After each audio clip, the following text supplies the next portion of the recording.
Welcome to the Tuesday, April 15th, 2014 school committee meeting. This meeting is live and being recorded. We'll begin tonight with the Pledge of Allegiance. Pledge allegiance to the flag of the United States of America and to the republic for which it stands, one nation, under God, indivisible, with liberty and justice for all. The Longmeadow School Committee maintains educational policies that foster continuous improvement by challenging and supporting all children in a safe and caring learning environment, enabling them to reach their highest potential and to become productive citizens. Through effective communication and positive relationships, the Longmeadow School Committee will make informed decisions in the best interest of the students, the schools, and the Longmeadow community. And before we get to correspondence, we have a special presentation tonight from some very cool students over at Center School. And so I guess I'll invite you guys up, right? Who wants to come up first? Come on up. And if you could just tell me what your names are. Okay. In fact, why don't you all come up? So what are your names? I'm Ryan. Ryan? I'm Andrew. Andrew? I'm Simon. Simon? I'm And what was your name? Nico. Nico. And why are you guys here tonight? We're going to talk about helping hands, Go on. which is like we come to Center School at 7:50 at scheduled days, and we make sandwiches for kids who aren't as fortunate as us to eat and be as lucky as we are. So we make sandwiches for them, and they get donated to shelters. So that's what Helping Hands is. Very cool. And how many sandwiches have you guys made? 780. Whoopsie. 4,331. 4,331. And you still have 2 months left, right? Mm-hmm. So how many sandwiches do you want to make this year in total? Probably Maybe 5,000. 5,000. A million? A million? That'd be cool. And you think you're going to be able to do that? No. You don't think a million or 5,000? 5,000. Okay. And so where do some of these sandwiches go? To Lowe's and Fish's Kitchen in Springfield and to like this place in West Hampton, I think. Really? Mm. And Oh, what kind of sandwiches are you making? Turkey and cheese, I think. Very cool. And how many sandwiches do you make? One of you, how many sandwiches do you make on an average morning? Maybe 20 apiece, because it depends how many loaves you bring. So Most families bring 2 loaves of bread, but we've had many families that bring more and more meat. And if I wanted to come help you make sandwiches, when would I do that? well, there's like scheduled days. Yeah, Should we tell Mr. Clark the next date? yeah. May 21st. May 21st at Wednesday. 7:50. At 7:50. We meet always on a Wednesday, once a month, and it's by grade level. So we started out with the 5th graders first, and then went 4th, 3rd, and down. And then when we got to kindergarten, there's a great program at Center with 5th graders and kindergarteners. They have the 5th grade buddies. And so the 5th graders joined the kindergarteners in the month of March. And so that was our first combined 2 grades. And then the following month, we combined the grades again. And then we're going to do it again for the remainder. So everyone has a chance to do it twice, if not more, if they would like to. And who helps you? Which parents help you organize this? This is Nedwood mostly, That's right. and my mom. I think that they deserve some recognition too. I mean, you guys are doing a great job, but I think your parents who help you, Mrs. Netwed, Mrs. Higgins, Mrs. Warren, you guys all do a great job, right? There's another part to this that I'd like Ryan Nedwin to tell you about, because they're wearing some very special T-shirts. Ryan, do you want to tell the story about the T-shirts? Yeah, well, so I asked my mom if we could like make these t-shirts so on the day of sandwich making everyone could be wearing the same shirt. And so like they're $10 each, and so like then then the money that we make, we donate to a charity. I'm not sure which one it is, but so Very cool.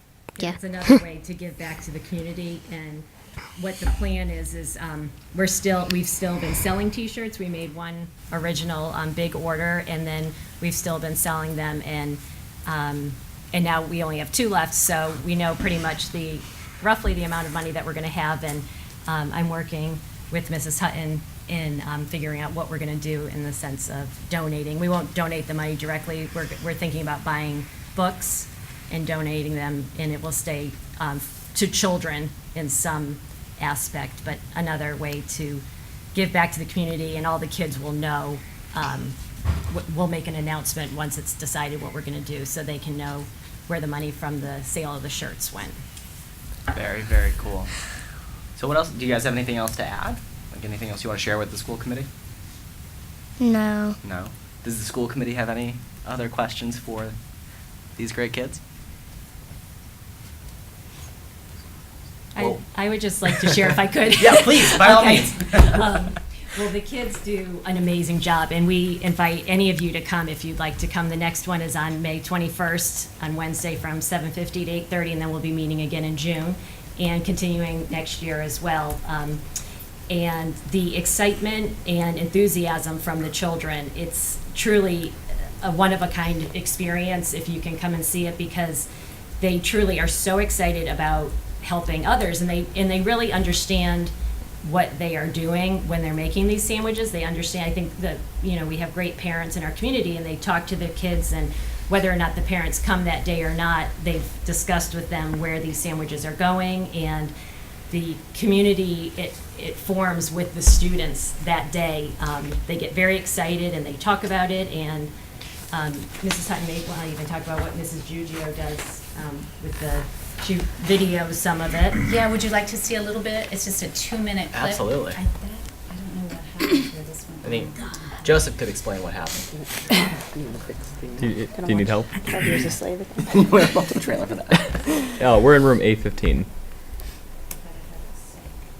But it's very nice to see the compassion and the love that the children have, and the giving that they have in their hearts. And Ryan, I go every month because I run it, and Ryan and Andrew are there with me every month as well. And the Higgins, along with their mom, Amy Higgins, is there helping. And Nico is a friend of Ryan's from his class in 3rd grade, and Nico enjoyed doing it so much that I spoke with his parents, and I shared with them if he was interested in coming, because I felt he was every month, every time it is a month, even if it's not the 3rd grade month, he's welcome to come, and he has, and it's because he wants to. And parents have shared stories with me about the night before, because it is early, and so the night before, some parents I've heard have given their kids options, whether, they can do it or not the next day. And many parents have shared with me that they enthusiastically say, yes, we are doing this, it's my month, and they feel proud that it's their month. And so I think it's really nice, because I think the kids are motivating their parents, to get them there, which is what the whole goal of it is to really instill in the children that need and desire versus being told to do it. So Right. it's, everyone is there with loving, caring hearts, and it's very nice to see. And they've fed many, many people with all the sandwiches, and we will continue to. And as the numbers grew was when we expanded it past Loaves and Fishes Kitchen, because we felt, there's needs many places, and we wanted to share the amount of sandwiches that we had, because we had so many. So that's something I'm going to be looking into going forward, as well as other places that are in need and maybe not tapped into quite as much, but are in equal need, so we can, share these sandwiches with everyone and feed more people. Well, this has been fantastic, and and I think that all of us are just incredibly not only proud of what you guys are doing, but we got it. I'll cut my speech short. But yeah, we're incredibly proud of what you guys are doing. So this is fantastic. Say thank So you. this is a little bit of a shout out to Laura Giugio. She does Center School Sightings. If you've never seen it, just go to our website and then find Laura's website. And she does this every month. and she highlights the different things going on at Center School. So this is just a little bit of a clip you can see. Center School famous. I said that's it. The kindergartners had a turn working for Helping Hands with some extra help from a fifth grade buddy. Helping Hands is a school-wide effort in which grade level teams make a difference by making sandwiches to help feed the hungry.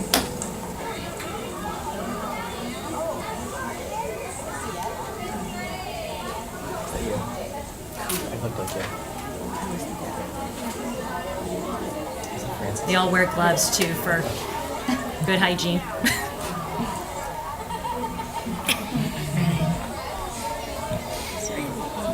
That's a lot of mustard.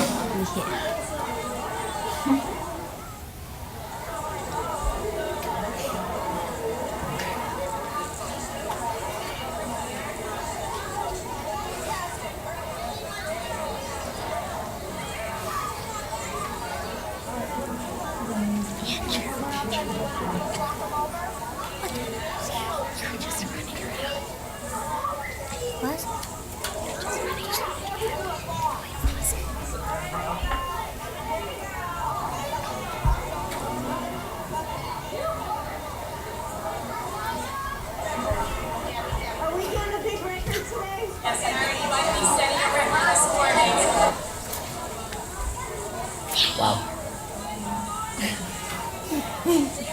What are you guys doing today? We're making sandwiches And why are you making sandwiches? for people that have no food. And what do you like best about making sandwiches? It's fun. Oh, this is Jamie and CSS. Back to you in the studio. I knew those kindergartners would rock. It sure helped a lot of people. They sure did, Brian.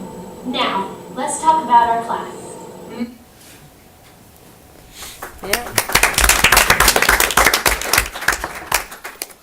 Oh, that was awesome. And just to say one more thing, I just wanted to thank Mrs. Hunt sincerely, because this project would not be as successful as it is without her continuous support. She went in and talked to the fifth graders when it first started and got them all so excited, and continues to get the kids behind it and the teachers every month. In fact, last month we needed some extra adult help, and she made an announcement, and we had teachers from all grades coming down immediately to help, because we were a little bit shorter with adults just this one month. And so, so really it really is as great as it is because of the children, but equally because of Mrs. Hutton and what she does and the excitement she has for it. Thank you. Thank you, Amy. Could I ask, where do you get the material to make the sandwiches?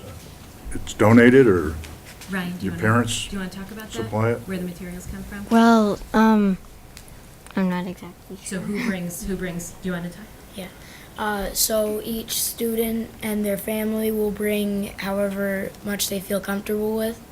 So most people bring 1 to 2 loaves and a pack of meat of some sort, like a deli meat, and usually we put mustard on them.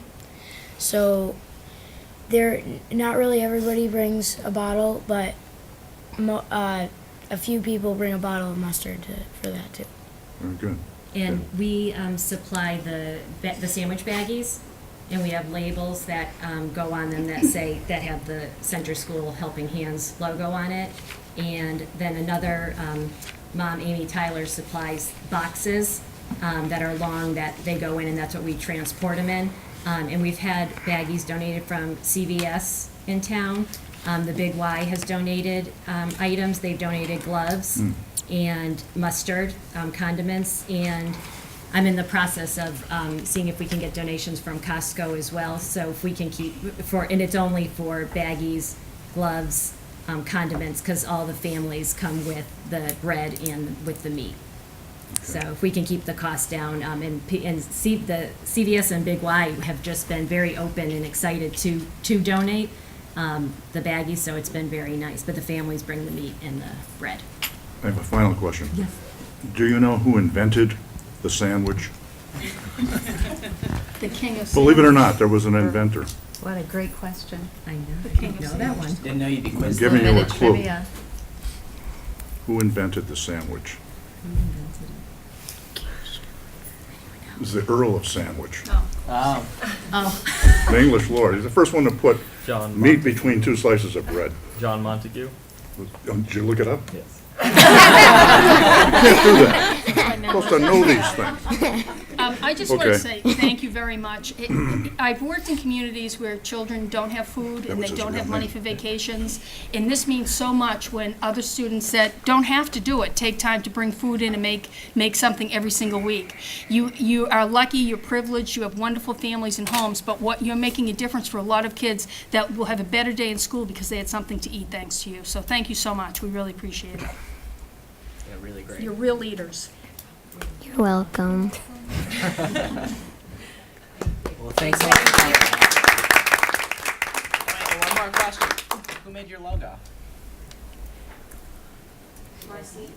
Marcy?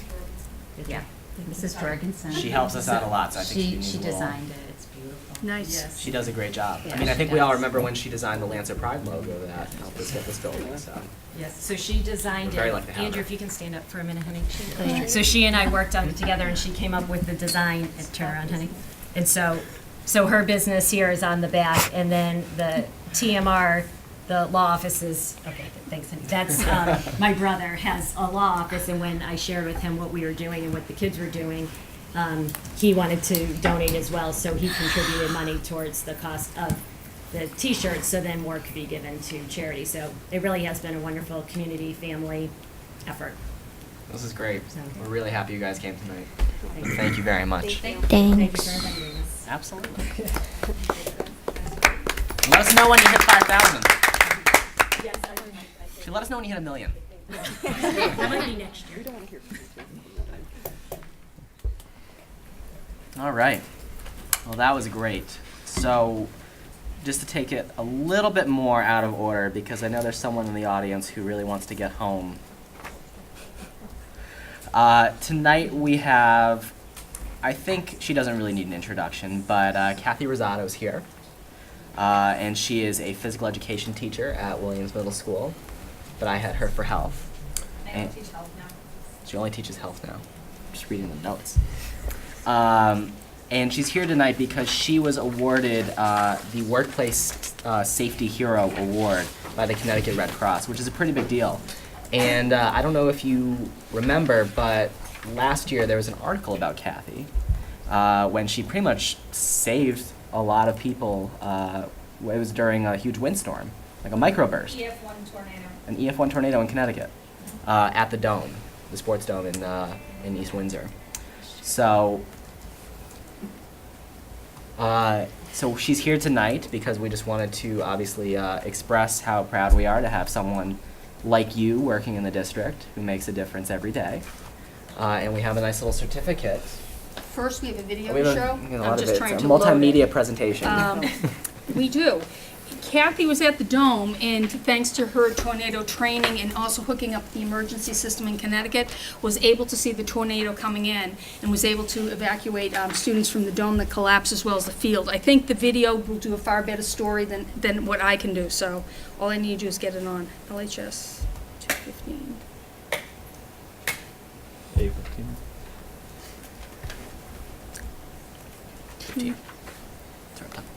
Oh, 815, thank you. You're welcome.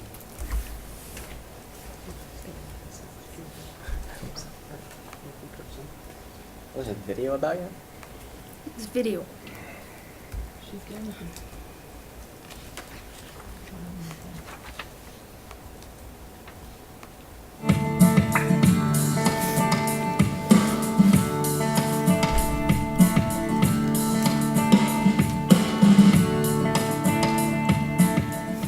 We're at Sports World in East Windsor, Connecticut. It is a multi-sport facility used for anything that basically you can play sports outside. On July 1st, this past year, when the kids were in the Dome playing, I received a weather alert on my phone, and it said there was a tornado in the area, take cover. We had 29 kids in here and 5 counselors. There was a very odd wind and rain sound on the hard building that just didn't sound right. My assistant director, Kyle, and I said, oh, we better get the kids in. I said, okay, quickly, let's get into the building. There's a storm coming, and they all did real quickly. As soon as I stepped into the hard building, the wind picked up, I asked them to get under the tables for additional shelter. I turned around, heard a big pop, and the dome was gone. And the dome was in the trees and about 800 yards up 91, the central piece of the dome, which weighs about 10,000 pounds. And some of the lights that were in the structure were also up with the dome hanging off the trees like Christmas tree ornaments. And they weigh about 40 pounds each, so I kept thinking, what are my little 5-year-olds? Where would they have gone? When I received the call that I was receiving this award, it was very humbling in the sense that I just felt that I did my job. Being a teacher, you go through so many different exercises and alarms and drills that it was just second nature that my co-director and I just said, okay, let's get them out because we're both teachers. I've been Red Cross trained in life-saving since I was very young, right from the get-go when I was old enough to be able to, because I live around water all summer. I've been Red Cross CPR First Aid certified for the same amount of time. Being a teacher for PE and health, I also had to have those certifications. It's very important that my staff is also acknowledged due to the fact that it was a group effort getting the kids out of this dome. My assistant director, Kyle, the counselors, Sean, Dylan, they helped get everyone out, Natalie. They kept them calm as well. Nobody got anxious, so we were able to get everybody in safely. And that's great. It was a group effort.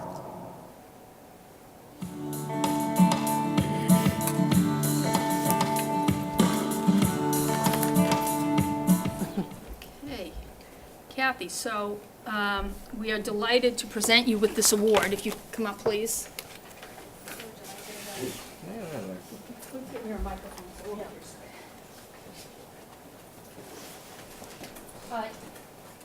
Teachers make 1,000 decisions a day, and we underestimate how powerful their decisions are. And this is a prime example of what an outstanding teacher does. Kathy does this for us each and every day, and it really is delightful that you were honored by the state of Connecticut because you deserve it. And people should know that you're making that type of difference in the lives of our kids. So we would like to recognize you. Kathleen Rizzuto, the Long Meadow School Committee presents a certificate to you in recognition of your heroic performance on July 1st, 2013. Your quick actions resulted in the immediate relocation of campers and staff minutes before a tornado tore apart the athletic dome in South Windsor, Connecticut. Long Meadow Public Schools are fortunate to have you working as a teacher in our district. Congratulations on your outstanding performance. Thank you very much.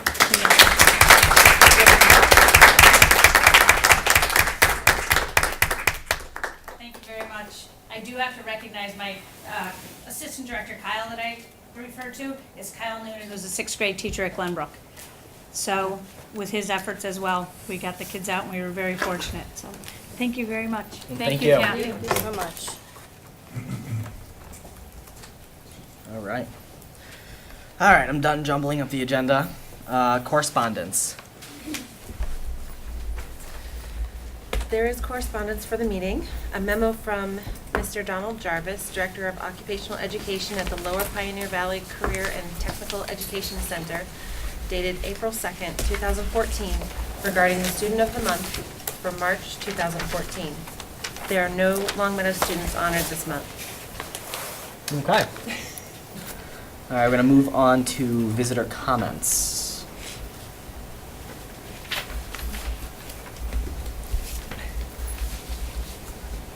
If you just state your name for the record. Hello, Marie Angelidis, 199 Tanglewood Drive, from the Select Board.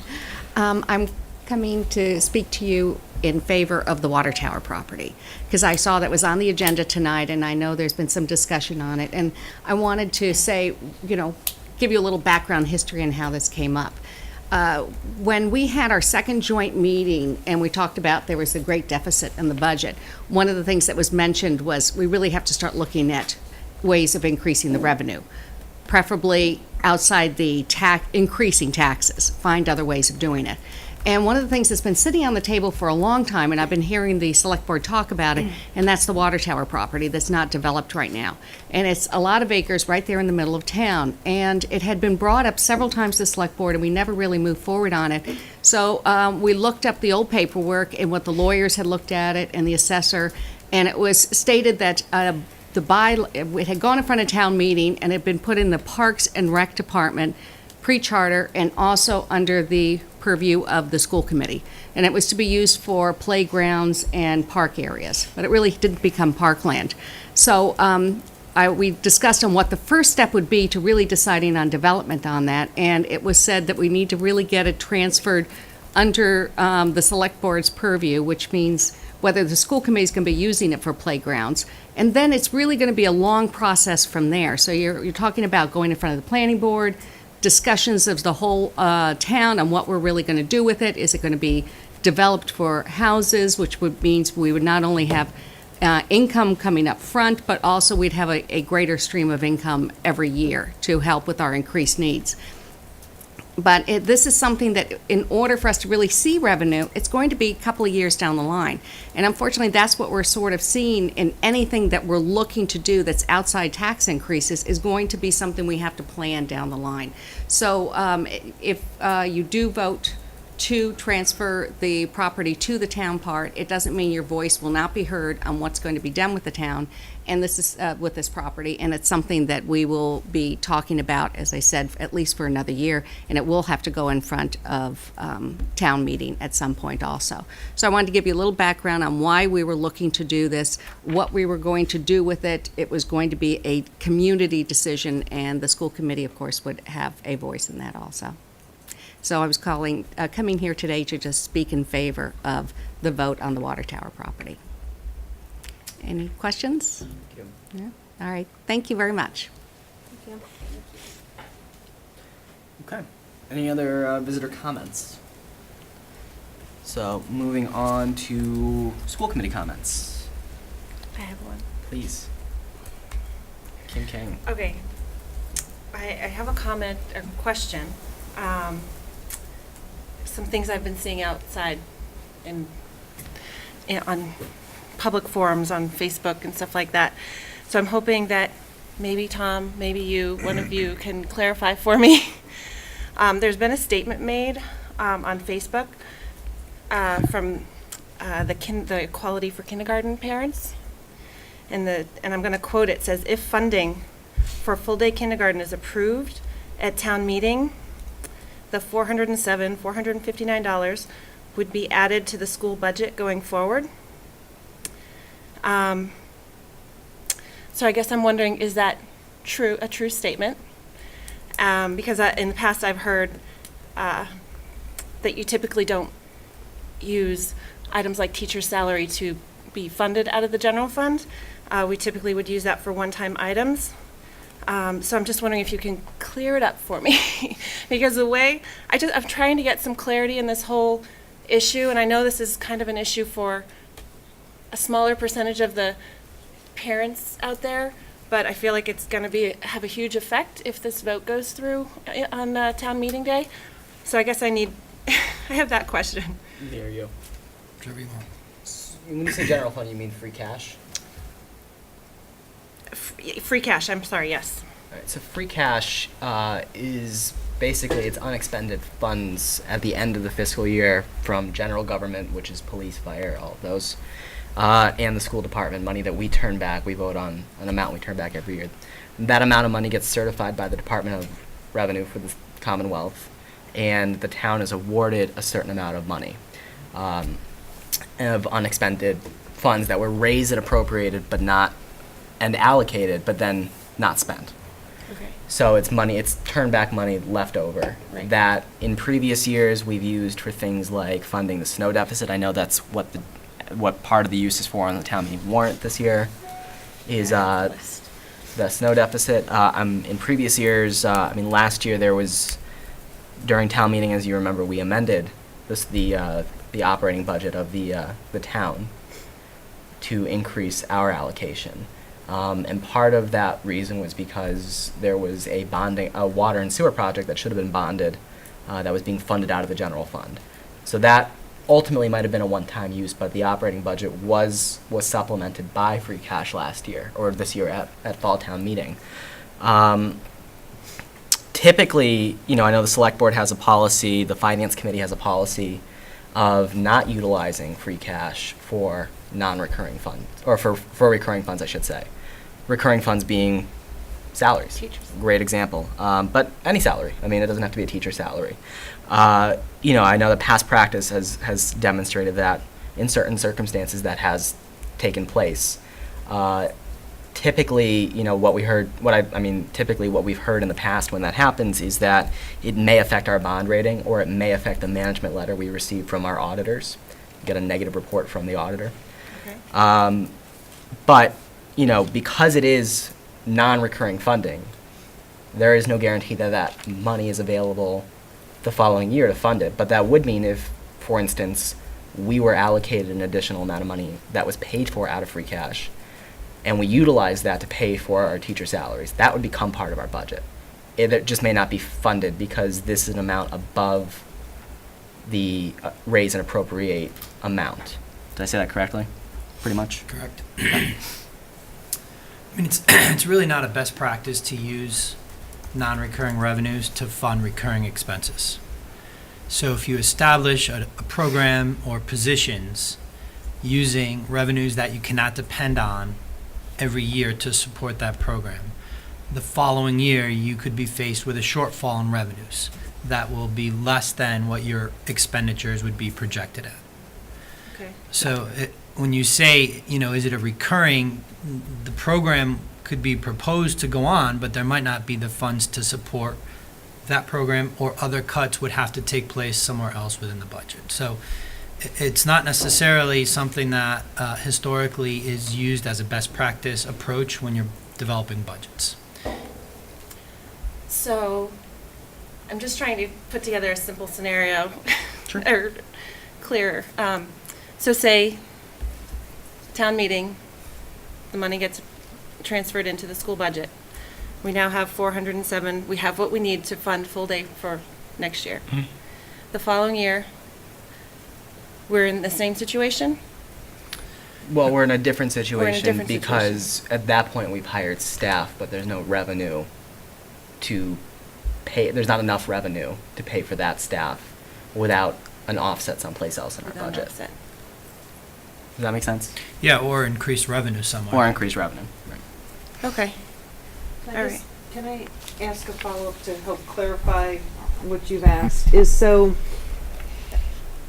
that 407, 459, if amended on town floor, does that become part of our base for the following fiscal year? Assuming you're keeping the program, yes. Yeah, if those are actual positions that are hired, That are hired for then they become part of our base budget? But keeping in mind that the town can only raise and appropriate 2.5% each year above the foundation. So the percentage that May the exceed that town 2.5. may, like for this year, they gave us a level service budget with a certain percent increase and said, here's your number. Right. So in order, because of all of the funds and where that's coming from and our bottom line increasing, that percentage number of level service may be decreased. The percentage amount that they would give us to increase our part of the budget might be decreased. If it was level service, then we would be building a budget that included all of the service provided in the last budget, which means that those positions would be in there. Right, but plus additional contractual increases is ideally what we would go for, which is the scenario we have here. I can't speak for you guys. right, but you see, like this year, so I think it was a 2-point-something% increase. So we went from what we were last year fiscally, and now we come to this level. So we're proposing this, and if amended on town floor, it's gonna go up a little bit more. So for FY16, is our base here, or is our base here? It's This one? It's the upper one. It's the higher It's the one. upper one. But so then, if the town were to say, okay, well, we're allotting you, you could go up to, say, this number, that percentage number would be less than what it was this year. So instead of a 2.5% increase, we might see a 2% increase because we've increased our base. Because they don't have the revenue to support that higher number, correct? Yeah. Okay. Yeah, essentially. Ultimately, the law works that the school committee develops its own budget, so you can actually come up with whatever number you want. We always try to work closely with the town to see what the fiscal realities were, and when we started this year, there was a $400,000 deficit. So we came in with less than we had originally talked about. Right. But it's the same thing for next year. The school committee would need to look at their needs, decide what the town was saying was appropriate, and develop a budget based on whatever factors were involved. Okay.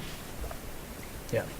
Does that help, Kim? Does that answer what you wanted? It does. It does, yes, because I just feel like it needs to be very clear for myself, because I'm getting asked at birthday parties and soccer games and baseball games for hours. I just need some clear answers. And I might even be able to reference this meeting on YouTube to give them a little bit more clarity. And then I don't know that you'll be able to answer this question, and maybe I am, it's not the right place, but I'm going to throw it out there and you tell me. Okay. Do we know yet, or have you heard, just because I know that there's conversations that I'm not aware of, what would be cut on the town side if the vote passes to pass the $407,000 to the school committee? Has anybody, have we gone that far? I'm sure that, the town manager is actively, thinking about that, but I don't think that it's appropriate for us to speculate what the general government side of would actually do in response to something like that. Okay. John? Yeah, well, and to answer that last question, it seems to me if the town meeting votes for more money to make all-day free kindergarten available, that's the will of the town, and sends a very strong message to the select board that we support this, we think it's an idea whose time has come, and now you're going to have to go and find some money in your side of the budget to take care of it. But it also, as a practical matter, sends a message for the following year that the town supports free all-day kindergarten. I don't think you're going to find people moving back from that. No. It's a position that's, frankly, it's going across the country. It's moving forward. And, we've had a set of rising expectations from schools, and this is a national phenomenon. So I think you'd see strong support for it. I think then we would have to put it would be in our budget. And then we would have to start discussing the dread topic for some, but it's a perfectly legitimate topic for discussion under Proposition 2.5, and that's for an override of limited amount or whatever. But there's a lot of things this town has not been funding because it hasn't had, correct me if I'm wrong, I don't think we've had an operational override since 2002. We've had debt exclusion overrides for the high school. But I believe 2002 was the last year. I believe it was 2009, John. 2009? 8 or 9, I'm not exactly sure the year, but it was in the late 2000s. That was the pyramid, right? No, that was the earlier one. That was the 2002? Okay. So, Well, I remember, it was like a $2.5 million operational override that was approved. I think it was 8 or 9. I'd have to go back and get the yeah, exact okay. year, but. Well, I stand corrected on it, but it's been a while. And part of what Proposition 2.5 allows for is, if you need funding, put the question before the townspeople and let them vote on it, instead of precluding any kind of a vote by just saying, we're not going to allow it to go forward. So it'll be interesting to see who turns out for town meeting and how this particular question operates. Yeah. Yeah, there's a quote that I was reading tonight, that the town is no longer facing a deficit and is, now this is not my quote, it's no longer facing a deficit and is expected to have 1.1 million in unallocated funds at the end of the fiscal year. That's free cash. Well, That's not me saying it, I'm just saying that's what Yeah. the people that I'm talking to are thinking, that this town has this much money that they don't, that an override wouldn't be necessary, No. and it wouldn't be this year. to speak Well, to if that. it's steady, an sorry. operational override gives you steady income. It's there. Right. Because once you pass an override, that's the new It raises your basic level, foundation. which goes on into the future. I would So just- it's steady, predictable income for predictable programs, and it's a great way to make public policy in a rational manner. These are our goals, this is what we wanted to accomplish. Give us the means to do it. Okay. Yeah, and just to answer that, the town's financial officer, Paul Pasterzik, has estimated that there will be approximately $1.1 million projected in certified free cash, but the town needs to vote to accept that at the fall town meeting. So, although that may be the case as of July 1 when we enter fiscal year 2015, it may not, it's not readily available revenue at that point in time. It's also not revenue. It's just not readily available funds at that point in time. That's, See, it's good to know. Yeah. That's good. And I'm sure that Marie's already thinking about ways to spend it. Not to put you on the spot. She's just smiling. That's She's all she waiting can for us do. to get to the land thing. All right. Any other school committee comments? No, sorry. All right. Thank you. Absolutely. So let's move on to the water tower property discussion. Sit down. Please sit This is down. what you came for. Last time we met, the town manager came before this board and asked us, very similar to what Marie Angelides just did, to relinquish our mutual control of the water tower property. And so I think at that point in time, we had decided that we would revisit it at our next meeting after further sort of individual investigation based on the information we were provided. And so to revisit this topic, I will open it up for discussion. John? Yes, I have a question about, which came first, and it's not a chicken and the egg kind of question. It's before the water tower was built on that particular piece of property, most of that land was wooded, trees, and people that I've met, some old timers, have told me they used to go hunting there, and there were not any houses in that area. But when it came time, so the question is, did the town set aside some land like it had done in other cases for potential school property, looking forward towards development, so that this property was set aside for potential school use or playground use, but maybe, I think, school use. But then, as the developers started moving in on the area, and they started clearing the trees and the farmland, the insurance companies contacted the town and said, you don't have sufficient water pressure to maintain hydrant pressure for any homes that are built in that area. So that's when they said to the town, in order to develop this area for real estate development, you're going to need a water tower of certain capacity. So they put it in on that property. And so I guess that's my question. Isn't that what came first? It's not really the water tower property. It was town set-aside properties, but really specifically school property. Is that correct, or you want to come up to the mic? If you would. I don't really know the answer to that. I guess I'll come to the mic.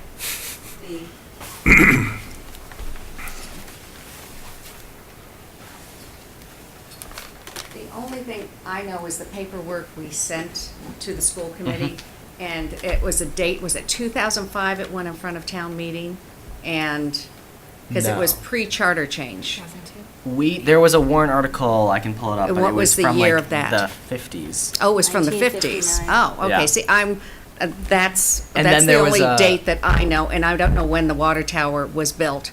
But the only thing I know is that was where the bylaw was. So I'm not And sure then which came first. There was a letter, a qualified opinion from Dave Martell, not qualified Yeah. opinion, but from 2002, I believe. Oh, that's what I was thinking about of, yeah. about it, and it was and it was pre-charter because it spoke to a park board of commissioners, and it Mhm. spoke to, at the time having not power, but at least authority over the use of that land. But basically, it was just, in essence, a way of saying it needs to go through a town meeting and then the legislature to change the use of the land. Yeah. Which I guess just kind of provides the steps. One of the things that I know we kind of discussed with Stephen, or at least after Stephen was done getting barraged, was getting an updated opinion from Dave Martell about that for you guys at least. And given that at this point that opinion's 14 years old. That was actually his updated opinion. We asked him, and he said he sent that, so I don't think there's any change on it. So, that wasn't something we received a long time ago. He just pulled it out, and it was actually discussed back in 2011. It was brought up in front of the select board again, and he had brought up that same opinion. So the law hasn't changed? No. Okay. So I think that's the same. So he wrote, any change in the use of this property, such as for a housing project, would first require a majority vote of each of the Board of Parks Commission, which is now the Select Board, and the School Committee, and then a 2/3 vote at town meeting followed by special legislation. So that seems like you don't need to have the whole, to decide or to have control of the property before you start thinking of what to add it on, what to do with it. Is Well, that not? Well, I understood him speaking, the town attorney suggested that we go to the school board first before we move down that line, because it originally was for use of a school. And if you're not going to use it for school or playground use, then we will go ahead and we'll move forward. So, but again, I think, as I said, the school committee will be involved just as the community on what the next step would be. So that was, what was written was, which was brought before the board, was a recommendation, I believe, I don't know if it was our town attorney or even the school's attorney. It was It was Dave Martell. It was Dave Martell. Yeah, Okay. and that's what I just wrote was from his letter. Jen? You know, I think a concern that was brought up and that we discussed with Stephen was, right now, there is no long-term plan.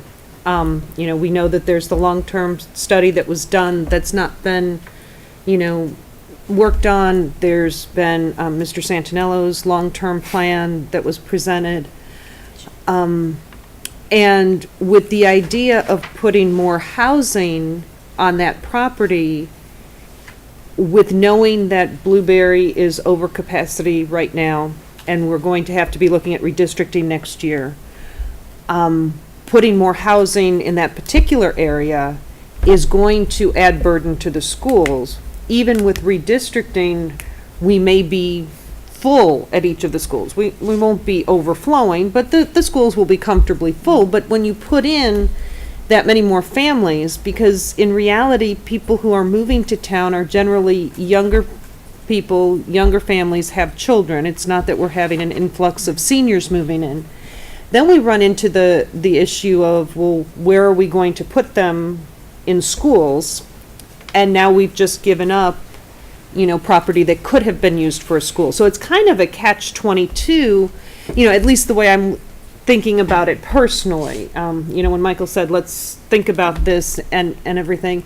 And it's not that I'm opposed to jointly working on a project, but I would feel a lot more comfortable knowing that the town has a long-term plan for that property, and not just saying, well, we'd like you to sign over and then you'll be part of the general community. You know, as a member of the school committee, I view my job as to be looking out for the best interest of the kids, and if we get another influx of children, then I'm not looking out in their best interest, because now we have no place to put them. So that would be my only concern. Not that and I believe Stephen said that you could move forward with any studies and changes to the land without our signature and signing off on it, that this would just, you know, expedite it. And I certainly can appreciate, you know, wanting to expedite something that will take several years in the making, but at the same point, with having lived here for 5 years, almost 6 now, and not seeing a long-term plan of the town and its management, it makes me very leery of just signing off, you know, an asset, which I know it's not really an asset, but if we need to provide more schools for children, it is. So that's where my hesitation comes from, is, you know, maybe of having something more concrete of how the property is going to be utilized. And not saying that I would be opposed to, you know, whether it be housing or fields or whatnot, however the town feels is best, but that would be a town decision then, not just the select board asking, could you sign this over? Does that make sense? I understand what you're saying, and that you really want to be more involved with the plan before you move forward on it. The issue is if you didn't want to have housing in there because you didn't want to increase in population, that could be part of the discussion. There's other things that can be used for, such as over 55 housing, such as DPW siting of some of that there. And all of that's going to be very important to have the neighborhood involvement rather than just committee involvement, because they're really going to have to say what needs to happen. I think the problem I see is we never take the first step. We're always pulling back, and the development or making decisions on the water tower property, if this committee decides they don't want to take that first step with us, then I think we're just going to be back to where we were. And in regards to looking at a total plan, I think it's a little harder to say, well, we want to know what we're going to do with all the pieces in town, because it's sort of like looking at comprehensive law changes.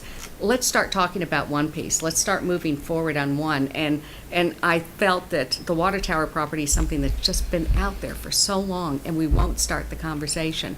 And there's so many hoops we're going to have to go through before we even come up to what a plan's going to be. Now, the select board on its own could say, okay, this is what we're going to do, this is the plan we want, and that might not be the plan the community wants.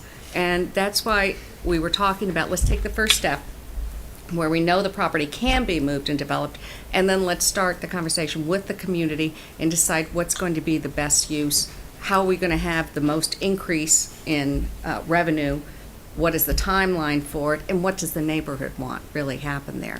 So that's why I think we were looking at having that first step. I can understand your point on, well, let's see what you want to put there, but easily we could say, okay, we want this plan, and then that's not what people want, and then we're 3 steps, 4 steps behind. And I think two points to your response is, number one, Stephen said you can move forward without us signing off on the property. So in reality, we're not holding you back for taking a step forward. Number two is, with the turnover of elected officials between select board and school committee, without having a concrete plan, your board might decide one thing for this term, and then the next board who comes in, well, oh, we didn't like that plan, we're going to change it, now we have this property and we can do this with it. It's very fluid, and without having something, that the town has accepted as a long-term plan for growth of the town, that could be changing every 2 to 3 years. And for the good or for the bad, but without anything in place, I have concerns about that. Okay. John? Yeah, again, we keep calling it the water tower project. Yeah. No one's planning on tearing down the water tower. No. That's it's going to just stay there. It's just a way of identifying the But property. I think That's it should be of some interest, not just to historians, but, the history of this. And based on David Martell's memo, I just took a quick look at it. The town voted to take by eminent domain that tract of land in 1959. And then, I don't know exactly when, later put a water tower on it. And the water tower was in response to the needs or wants, if you will, of developers who were going to develop along Frank Smith Road. I know Frank Smith Road was not paved until 1978, 79. It was a dirt road. And most of the people who lived on it liked it that way because they didn't want to have a speedway. Not that we have one now, but people do tend to drive rather fast over it. So, there's different interests plugging into this. I'd like to know, when the water tower was put in, and maybe look at the circumstances. That might be in town report. Maybe I'll try and dig into that, find out about And it. But- I'll ask also, and as a historian, I know you're very Okay. interested in. Yeah, but seriously, I think it'd be in the interest of everyone making an informed decision. Okay. Thank you. Well, thank you very much for listening and considering the project. Thank you. Thank you very much for coming. Thanks. I'll see you Thursday. I'll tell you about that tonight. So I guess my question to the school committee is, do you want to take action at this point, or do we want to continue to keep this as an ongoing and, you know, evolving discussion about how to move forward with the use of this land? I would feel more comfortable, if you're asking for opinions, you know, I'll give it to you. By all means. I would feel more comfortable with having it be an evolving discussion. Okay. Certainly, I'm not opposed to, like Marie said, moving forward and trying to, you know, do something in the best interest of the town, but I also think that as a school committee member, I have to take the best interest of children into account, and if we come upon a point where now we have lots more children and we now have no land to build on, that's a problem. So I'm open to ongoing discussion. I don't know that I'm ready at this point to vote in favor of signing everything over.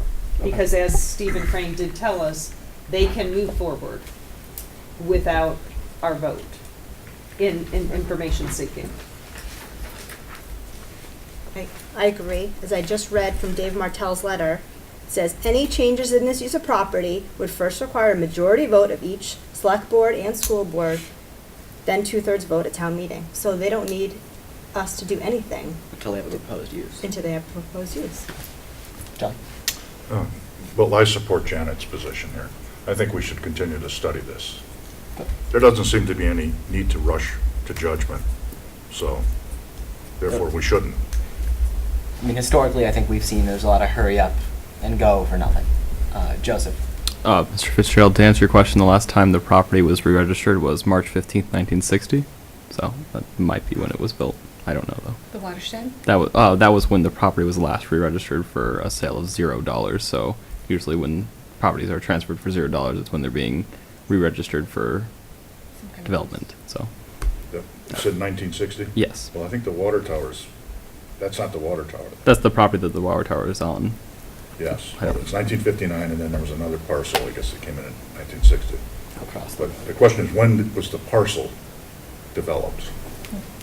That's my I question. think that's what Joseph's The last time that assuming? property was re-registered was March of 1960. When he's- It might be really close But to. it was transferred to the town, so the town owns that land, and they put the water tower there.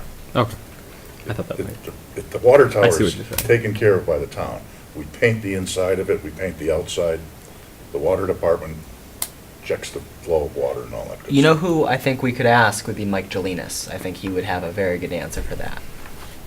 So I'll shoot him an email and try to get to the bottom of this for our own. He specializes in the 17th century. I don't know. We don't have to go back that far. There was no water tower then. I'll tell you that much. All right. So without, I mean, There was if no anybody else has Frank anything to add to this conversation, you know, I'm fine, you know, kicking this down the road a little bit. I don't think we need to take any action tonight. That being said, I certainly hear exactly what they're asking for and appreciate it fully. And, you know, I mean, I agree that I would like to know what it's going to be used for, but, you know, we'll continue the dialogue down the road. Okay. So we'll move along. I'll pull back on my agenda here. There it is. All right. School committee chair update. Very good. Oh, superintendent report, sorry. I have my mid-year performance goals. Would you like me to do that now or wait till you finish reports? We do it now. Okay, great. So, just so everybody knows, and for everybody following along at home, Marie's evaluation is now kind of linked up with the state standard for evaluating administrators. And it's a very similar evaluation to educators, in the sense that it has a number of indicators and it has check-ins throughout the year. So Marie starts off her evaluation with a self-reflection, which she did back in July or August, I think, whenever her new contract began. We then set her goals, we have a mid-year check-in, and then a final evaluation. Obviously, it is April, so it is not mid-year, but we're on target. I had Kelly turn it off. So basically, Marie's just going to walk us through It's kind of just a check-in. We're not grading or scoring or anything. There will be time for that. Probably in our last May meeting is when we'll be doing it. Yeah. So. Okay. Okay. We'll move out of the way. You have a packet in front of you, which is a written report. The very first thing you have in the black ink is the report that you were given a few months ago on what the goals would be for the year. And then at the end of each of those sections, I put in a mid-year summary in blue ink so that you could go right to the place where there's a summary of my performance. So we'll just go through this right now. Just a quick review, the DESE recommends that superintendents focus on the following goals. Instructional leader, that we have one target goal. For professional practice, target one goal. And then for district goals, target 2 goals. We have a PowerPoint. Can I go back to my seat? There is a PowerPoint, it's not on. Okay. It's a nice one, too.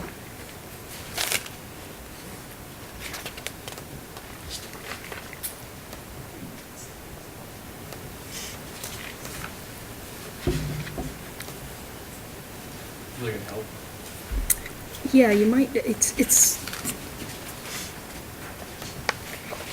K-15. Okay, got it. Thank you.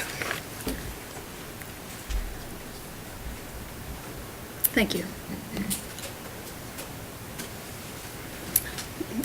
That's a picture of our high school students performing at the building ceremony. It seemed like a lifetime ago, last year. So again, the recommendations, which you have in the packet. So the first goal was to be an instructional leader and build administrative capacity to make sure that I'm coaching and to make sure that we're improving as a learning organization. In order to do that, we've been doing walkthroughs. That is a place where all the administrators from the central office, as many as possible, and the principals at a certain level walk through their buildings. For example, when we go to the elementary schools, it involves Neil Guile, Don Hutton, Marie Pratt, Sue Bertrand, Kelly Ganji, myself, Tom Mazes joined us, and we visit classrooms. We visit every classroom in the school, but we target grades, so one visit might be K1, 2, another might be 3 through 5. We visit the classrooms, we observe instruction, and then we gather in a room to talk about what we saw. What did we like? What could we improve on? The staff development we're providing, do we see things being implemented in those rooms? Are kids being assessed? Is there good learning taking place?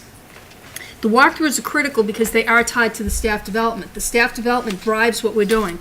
We have our long-range plan, our strategic goal, but we're providing staff development to reach those goals, and the walkthroughs give us visual evidence that we're actually making progress in those areas.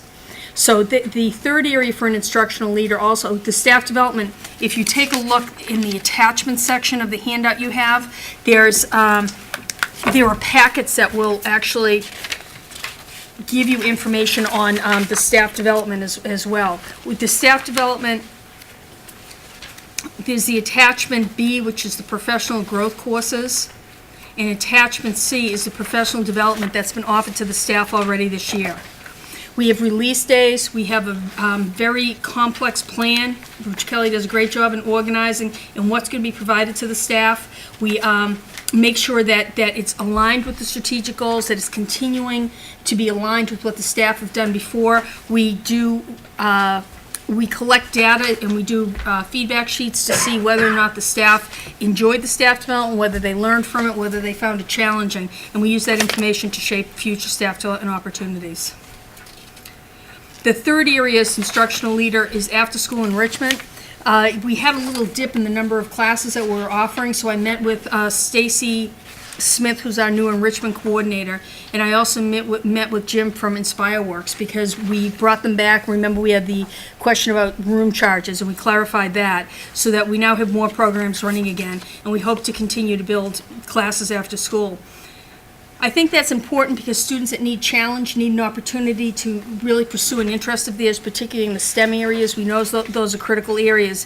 And as we continue to work on literacy, this gives us an opportunity to supplement children's learning while we continue to work on curriculum in those areas during the school day. Goal B was to recruit, hire, and mentor a new assistant superintendent of learning. Kelly came to us last July, and with that, she's taken over 3 critical areas. The literacy initiative was well underway, and Kelly has done a great job of continuing that. In the literacy, it was important to look at Rita's workshop. We did switch PD providers, but with the literacy, it's important that teachers know how to teach in bring to the classroom the various components of Rita's workshop, and some of them are struggling with that right now, so it's extremely important that we're there supportive and getting feedback on what's happening. We have purchased materials, you purchase classroom libraries, we're looking at some online books because some students are going through the books at a rapid rate, and the teachers brought to our attention that the libraries that we purchased only have 2 books per level, so that if a student needs to be retested, it's not giving them enough materials to actually test further than that. So we're looking at all kinds of things like that. Kelly oversees the professional growth courses. Again, that's one of the attachments. It is attachment,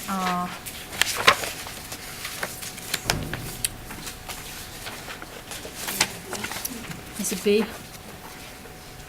This one? Professional growth attachment C, right? B? Okay, attachment B. And that shows the courses that teachers may take after school. This is extremely important because teachers can expand what they're doing in the classroom. This is by choice. They take up classes, they can get credit, and this enhances their profession. We tried to keep a plethora of courses going. In particular, we've added more technology over the past couple of years because that's an area where teachers have asked for more staff development. We have teachers in-house teach many of the courses, in fact, almost all of them. The third is staff development. What does it look like on our release days? What programs do we have? What providers are coming in? The middle school has asked for a middle school staff development team, so Kelly's going to be working with the middle school principals and staff to help articulate what their particular needs are, to be more focused on the middle school agenda.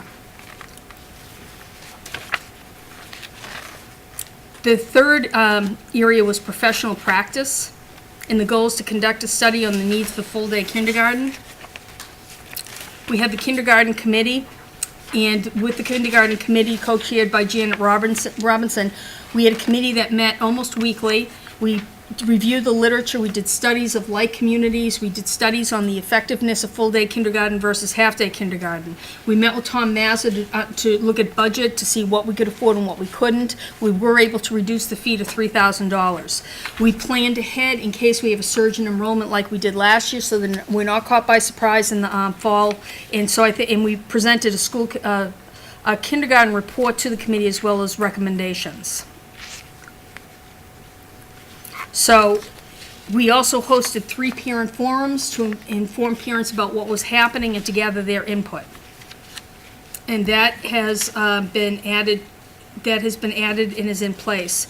The elementary principals are working this week on the registration, on the orientation process, because we still don't have enough enrollment to have more than one half-day program.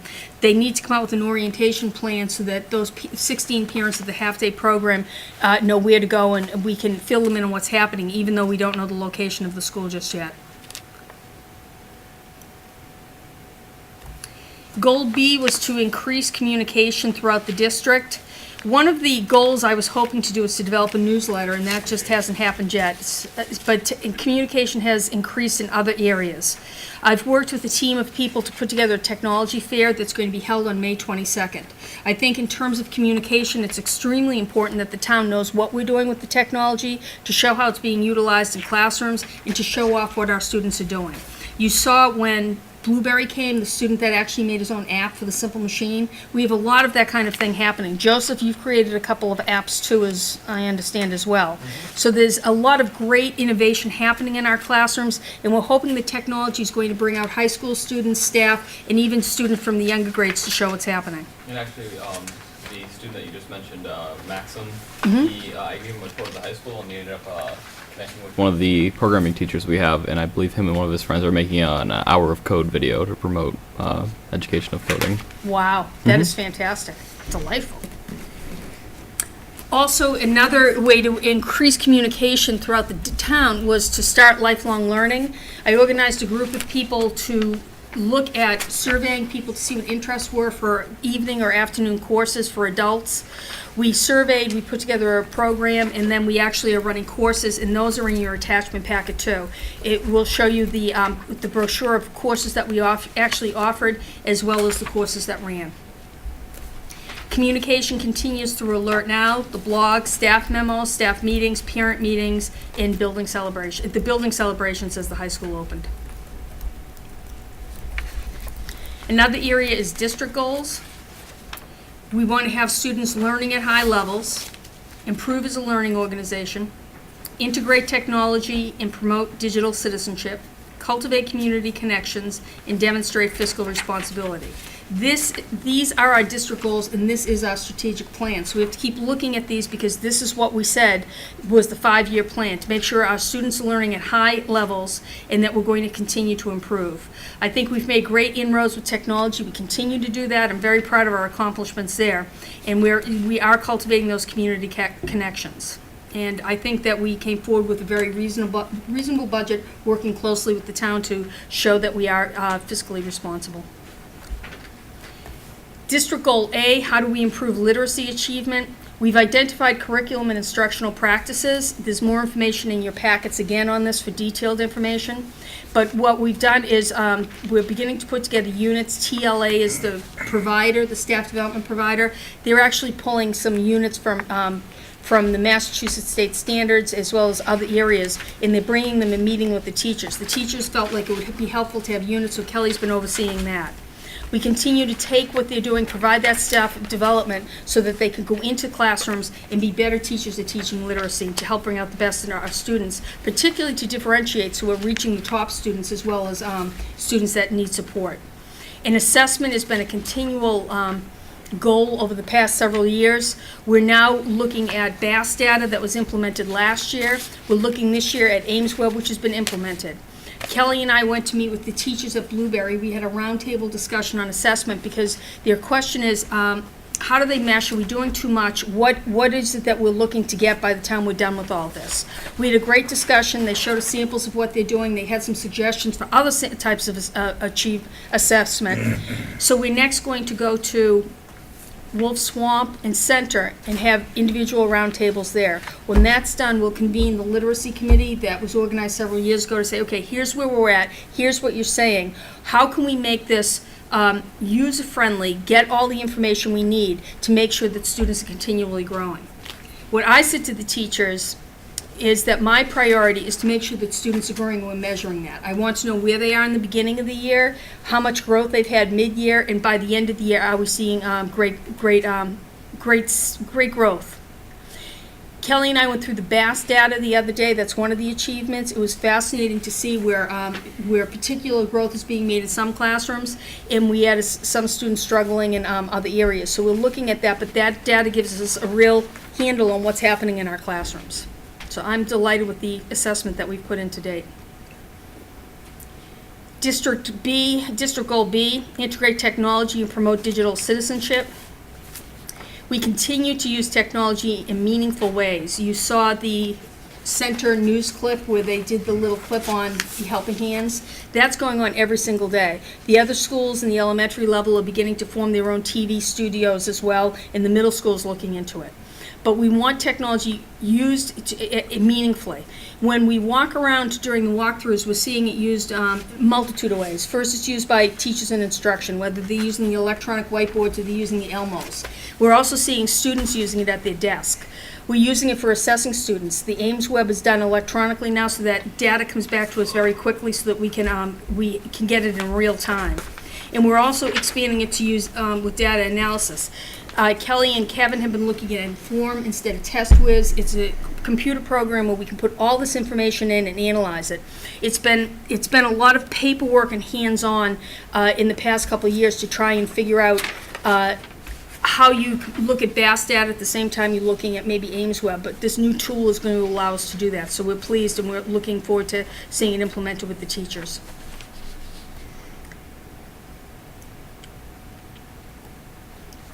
And that is Rob O'Connell. He was Grinspoon Teacher of the Year last year, and I'll now open it up for discussion. Commend your use of stock photos. Thank you.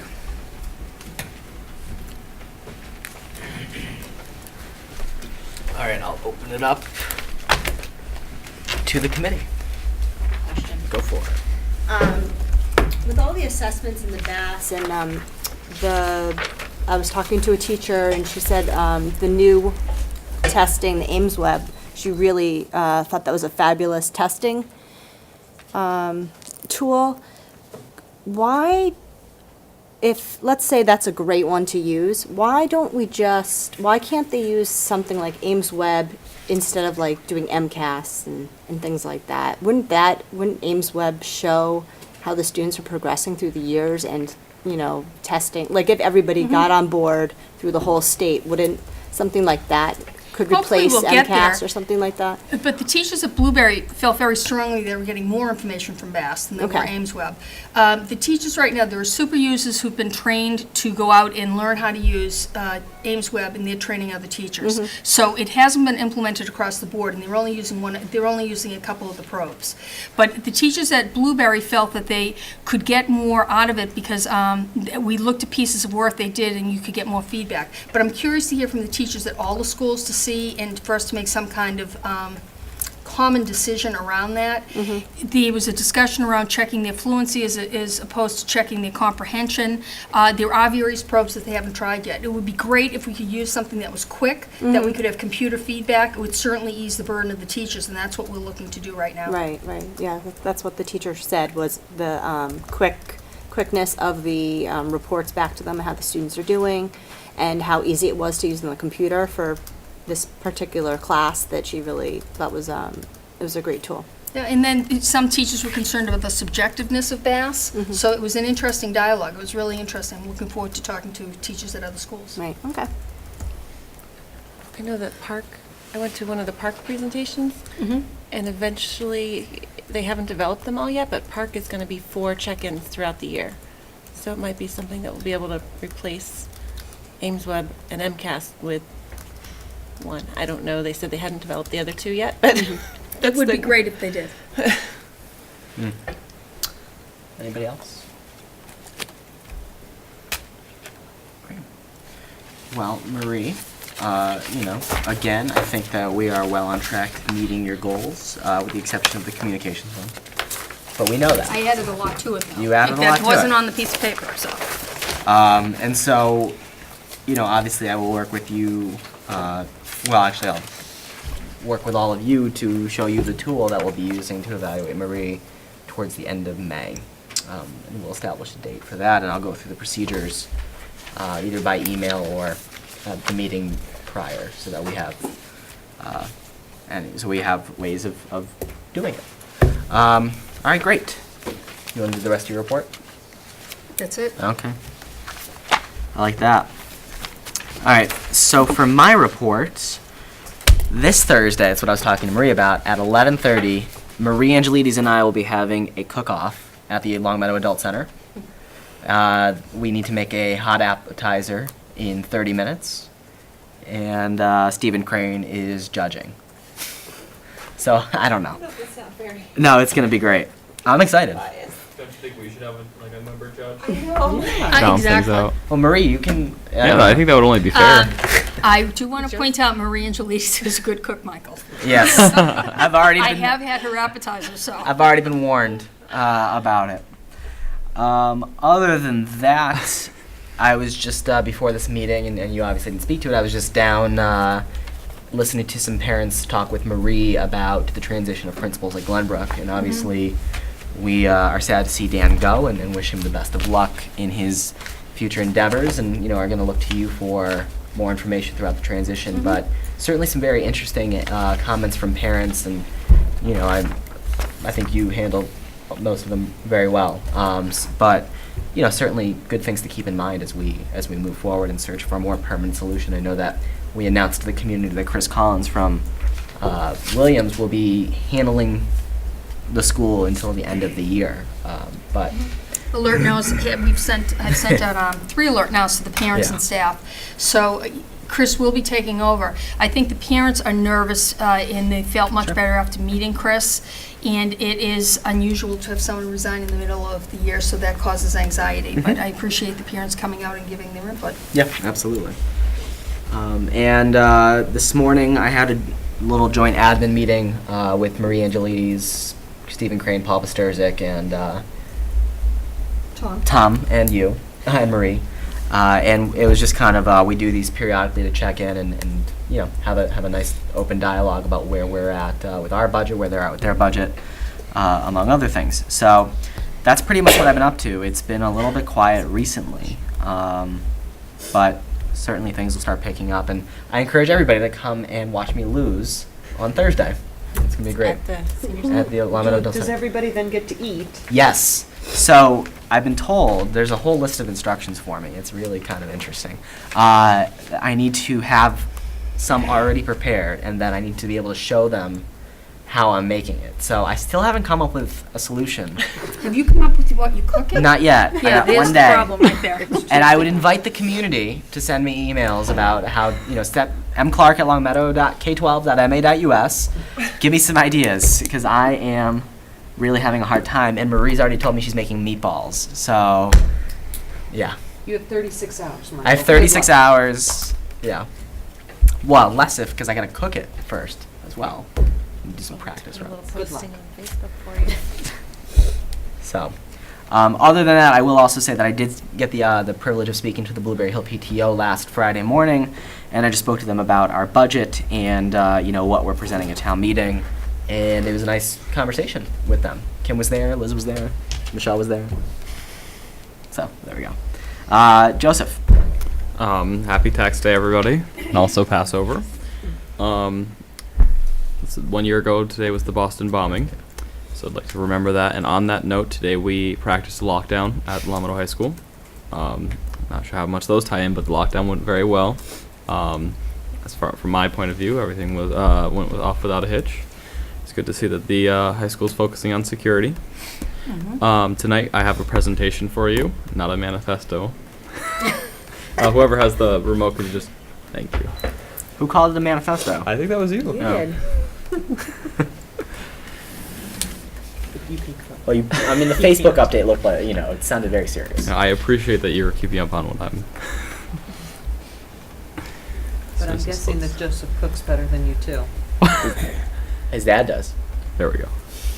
So tonight I will be reporting on the feasibility of open campus during lunch for upperclassmen at Alameda High School. Let's go.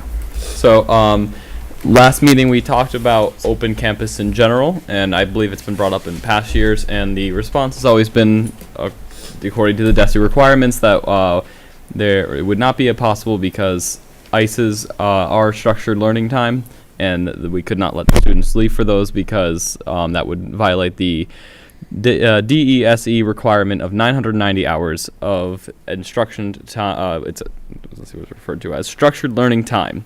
So I actually went in and I looked at this. So according to the DESE regulation, and it says that they're 603 CMR 27.04.2. Basically, what it says is that high schools are required to schedule students for 990 hours of structured learning time over the course of 180 days. That breaks down to 330 minutes a day. So, how do we comply?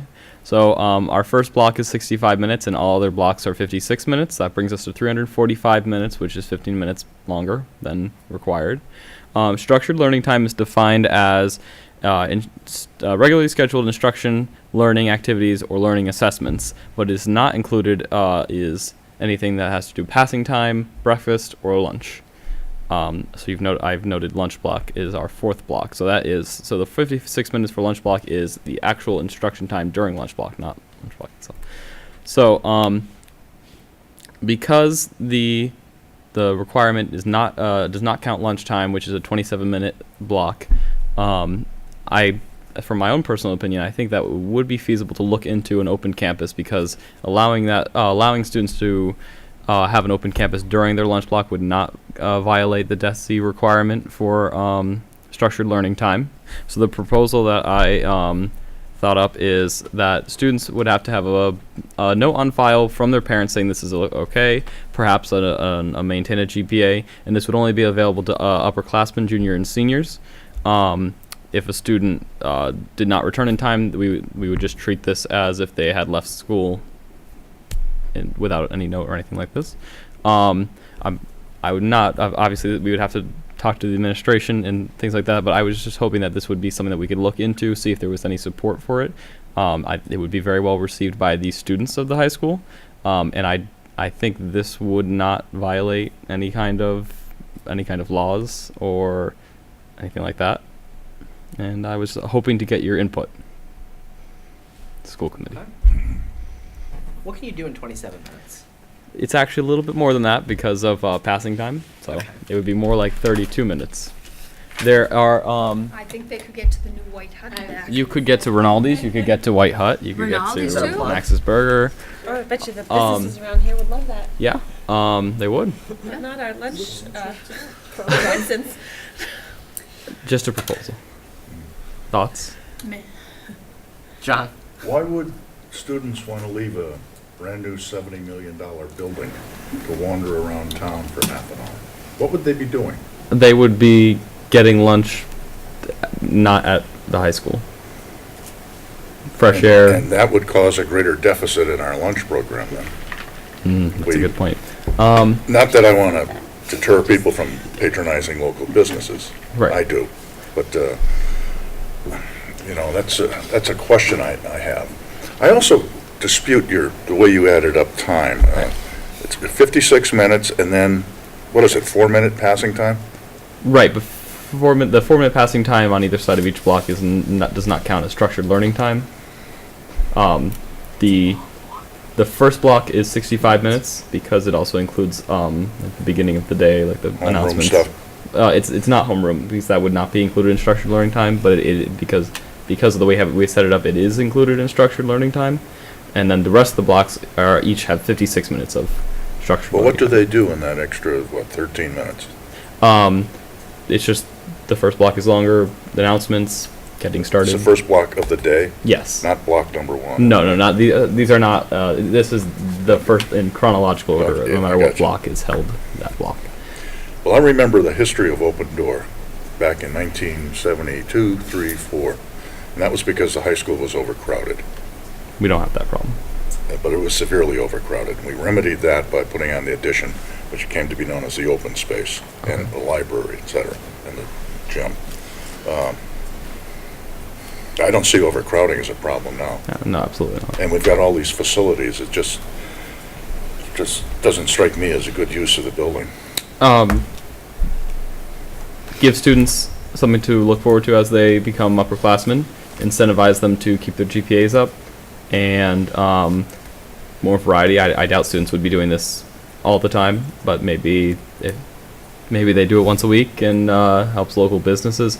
You'll know I also pointed out that students who have an ice block in this proposal, students would have an ice block during lunch block would not be allowed to leave for the duration of that because that would be in violation of the DESE requirement. So I see what you're saying about the lunch program and the school, which is it's very nice. But everyone loves using the school, but maybe it's just 27 minutes. I'll join John in dating myself because, John, were you teaching in 1974? Yeah, yes. I was a student in 1974, living open campus. It was great. I do think we have to look at the lunch program. I think we need to talk to the administration to see what the pros and cons would be. Absolutely. My concern would be the short amount of time when people really get back and what kind of problem would that cause. Yes. But you could probably propose something like starting with the seniors. I know you said the juniors and seniors as a rite of passage, but I'd be open to that discussion personally. But I'd love to hear what the high school administration has to say. Kim?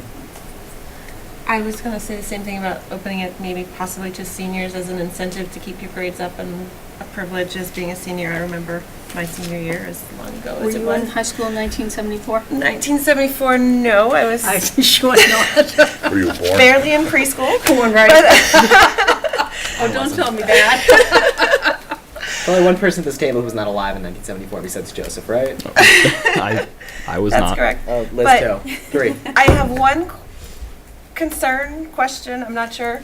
besides the lunch income that we get from them at the lunchtime. But I know we are adjusting some of our late days to or later start instead of early release, because the shops were doing a little, I don't know if we want to, because they were complaining about some of the students hanging around the shops. So would we get complaints from the area shops that students were hanging around? That's just a thought. Well, That's an interesting thought, and part of me, I used to work at the shops. No surprise to anybody here. You're spending money. Yeah, part of me thinks that when we have these early release days, it is a lot of kids, and it's a very rare thing when they get out, and they all congregate, they're all with their friends. If it's a regular thing, I have to imagine that the excitement or the new experience of being able to leave school probably would wear off pretty quickly, and you'd probably just be more concerned with getting your lunch and getting back, especially if you only have 32 minutes. Right. I don't think that students would go through the trouble of finding people to go out with, getting in their car and driving to the shops just to walk around. I think from the perspective of businesses, they might increase it. It would probably not. It wouldn't be it would only be older students at the high school level, so you wouldn't have middle schoolers. Right. And then also, not that this happens, but let's say that students do leave already against the will of the administration for lunch. If they had an ice block, this would maybe incentivize students, or almost like a legalization, to incentivize students to just follow the process where we can account for them and where they're within the bounds of what we're allowing them to do. So. I like the incentive idea. Part of it. And you actually brought up a great point that maybe especially seniors who've already gotten into college, maybe they are no longer focusing on their grades that much. Maybe if you don't, I don't know what it would be. I know we have precedent from this for TAing. To be a teacher's assistant, you have to have a certain GPA. Maybe we use that GPA as a reference, and it would incentivize seniors who've already gotten into college to keep trying. All right. So, I have one quick question Michelle. for Joseph. Can you guys eat outside now? This is new to me, but are you able to go outside and eat? Yes, there during is the day? there's a patio right outside the it's like a glass patio right outside the cafeteria with picnic tables and there's enough such. space for everybody to get outside if they wanted to, or It's probably about a fourth the size of the regular cafeteria. Plus, you can probably sit on the grass. Yeah, when it's nice. No one's mentioned the increase in the potential for automobile accidents. That's a very real part of what Open Door constituted. You mean? Well, you have X number of extra drivers on the road, and rushing to get back because your order wasn't filled on time. Right. Basically, I'm opposed to this because I think students should spend more time in school, not less. No, I agree I'm with you. serious about that. No, We've I got agree all with kinds you. of Students opportunities. We create opportunities. We fill a library with great stuff and high-tech equipment. Well, this would Use be. it. Well, this would only be. So this is not like any kind of ice block or anything like that. This is the students are only authorized in this time that we're talking about. Students, the only place that students could be currently is the cafeteria, Right. or one other space that's also designated for eating. So this wouldn't be taking anything away from opportunities that we're providing during ice blocks in the media center, in other centers. I would say that I think one of the largest questions, because there's a lot of questions. First and foremost, obviously, being student safety. But is between 27 and 33 minutes actually worth it? Because I can tell you, working, having a job and having a half hour or even 45 minutes, there's not a lot of time. When you get someplace, you have to stand in line, you have to wait. But it comes down to 5 minutes where you're actually just sitting there, and Diane's agreeing wholeheartedly. Because I have an hour. Yeah, and and I it's don't just go home because it's not long enough. It's not. It seems like I have a half hour, I can do it. But by the time you get out and get to your car and you get someplace, is it worth it? But I'd also say some of the students are in the building long hours. If they're here after school for sports or play or music, it might be nice to allow them to run out and get a sandwich, knowing that they're going to need that for later on in the day too. Sure. So. And maybe even could see it. given the foresight, they might even order the day before, so that way it's ready when they get there. White Hut. Right. Oh no, we don't want about that. Just text it. For your point, so there's 1,000 students at our high school. 1/4 of that would be the senior class, so 250. There's actually 3 lunches, so there's about 80 seniors in a lunch, and so even if half of those people took advantage of this, then you'd only be looking at about 40 people at one time leaving the premises. So, and I assume a lot of people would travel together, so maybe 20 cars. I think we should follow up with the administration. We'll follow up. All right. Thank you for your input. No promises. It'll be actually be operations. So it'll be an administration decision because it's under operations. Not a school committee decision. All right. Well, thank you for your guidance. Someone will get back to you. I think I'll mention. I'll talk to Mr. Duckley about it. And then also I was just wondering, has I remember someone, I forget who, but had presented that the IT department was going to be hiring a network manager. I was just personally wondering if that had happened yet. The applications are in. They have a very good pool. We're delighted with the numbers. They're reviewing them right now. Kevin's working with some of the network people from other districts and having them look at the resumes to see if they have the skill set he thinks that they need. And then he'll have an internal hiring team of his tech people interview, and then they'll make a decision. So it's well underway. All right. Any questions for humble me? You do a lot of work Nice for these report. meetings. Yeah, great job. Yeah, I try. Really great. Thank you. Excellent. Thank you very much. Thorough as always. And I gotta say, every time I go into Rinaldi's, I always get accosted by your dad. It's like, Joseph did a great job, didn't he? Like every time. Not to embarrass you, Oh, but that's nice. they sit at Rinaldi's and they watch when it's on Monday nights. He does a fantastic job. Everybody stops and The watches. reports are amazing. They're well organized. The They do. PowerPoint's very Thorough. thoughtful presentation. Yes. So.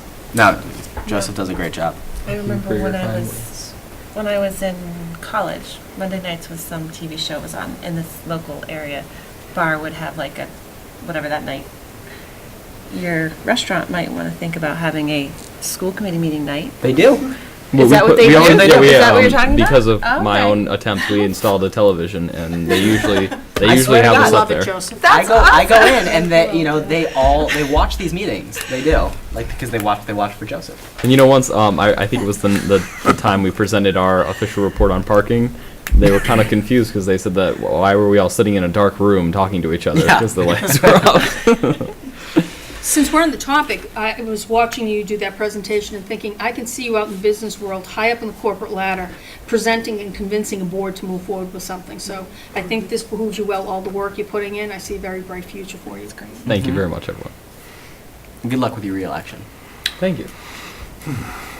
All right, moving right along to the financial. Thanks. To the financial report. That was on the 2nd of April, and I was at the Lower Pioneer Valley. Liz, you want to take it? I believe you were there. I was. Let's see. Let's see. We talked about a new Massachusetts law that has just come into effect that all administrators, teachers, custodians, paraprofessionals will need to be fingerprinted. And I believe that's by the year 2016. And then we just had some budget transfers. And that was really it. Okay. So we need to obviously take action on those budget transfers, right? Yes. On the fingerprinting subject, I think everybody should know that Diane has actually been trained in this. When she comes down to the MASC joint conference that we have in November, she spent an entire day learning about fingerprinting. We're So, gonna do more next week at another conference. So. I'm learning more. She's our resident expert. a resident fingerprint expert right there. So, all right. So tonight you have 2 transfers for consideration. The first is a general fund budget transfer. It would be our 3rd general fund transfer of the year.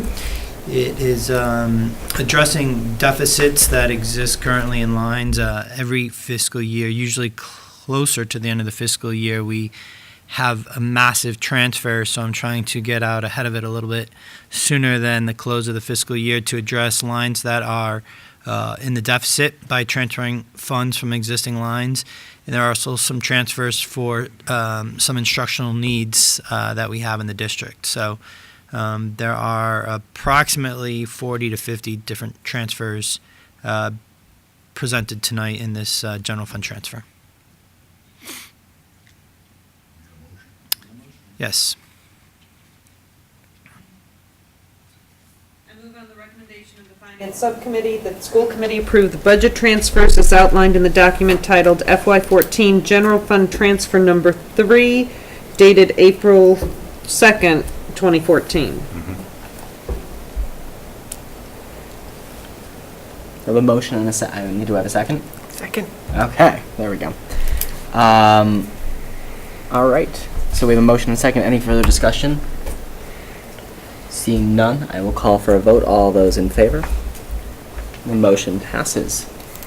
The second transfer that is presented tonight is for grants and special revenues. It's our fourth transfer regarding our special revenue accounts. It is regarding the Title I grant, and it is basically just reappropriating existing funds in that grant to lines where we are incurring expenses. We are not recognizing any decrease or increase in the total grant amount. It's just to reappropriate it to where the funds are being utilized. Motion.